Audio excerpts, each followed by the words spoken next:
India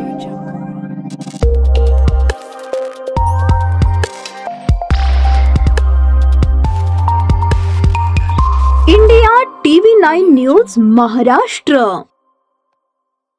सोलापुरात कायमस्वरूपी 100% डीजेवर बंदी आणावी या मागणीकरता गुरुवारी सोलापुरातील विविध 12 शाळा महाविद्यालयातील 2000 विद्यार्थी-विद्यार्थिनींनी तसेच नागरिकांनी रस्त्यावर उतरून डीजे मुक्त सोलापूरचा नारा दिला. डीजे मुक्त सोलापूर व्हावे याकरता गुरुवारी 7 रस्ता ते 4 हुतात्मा पुतळा या मार्गावर मानवी साखळी करण्यात आली. गुरुवारी प्रारंभी मानवी साखळीच्या मार्गावरील 7 रस्ता येथील महाराणा प्रताप यांच्या मूर्तीस, भारतरत्न डॉ. बाबासाहेब आंबेडकर यांच्या पुतळ्यास, पुण्यश्लोक अहिल्यादेवी होळकर यांच्या पुतळ्यास तसेच सोलापूरच्या 4 हुतात्मा पुतळ्यांना पुष्पहार अर्पण करून मानवी साखळीस प्रारंभ झाला.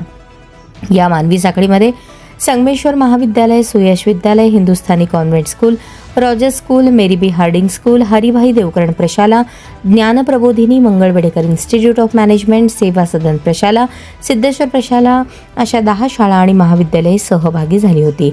7 रस्ता येथून प्रारंभ झालेली मानवी साखळी रंगभवन, होम मैदान, डफरीन चौक, डॉ. बाबासाहेब आंबेडकर चौक मार्गे 4 हुतात्मा पुतळा परिसरापर्यंत तयार करण्यात आली.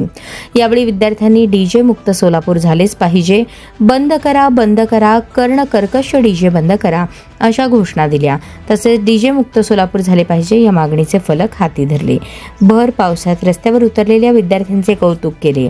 गुरुवारी दिवसभर पावसाची रिपरिप सुरू होती, तरीही पावसाला न जुमानता डीजे मुक्त सोलापूरसाठी सरसावलेल्या शाळा महाविद्यालयातील विद्यार्थी-विद्यार्थिनींचे सोलापूरकरांनी कौतुक केले.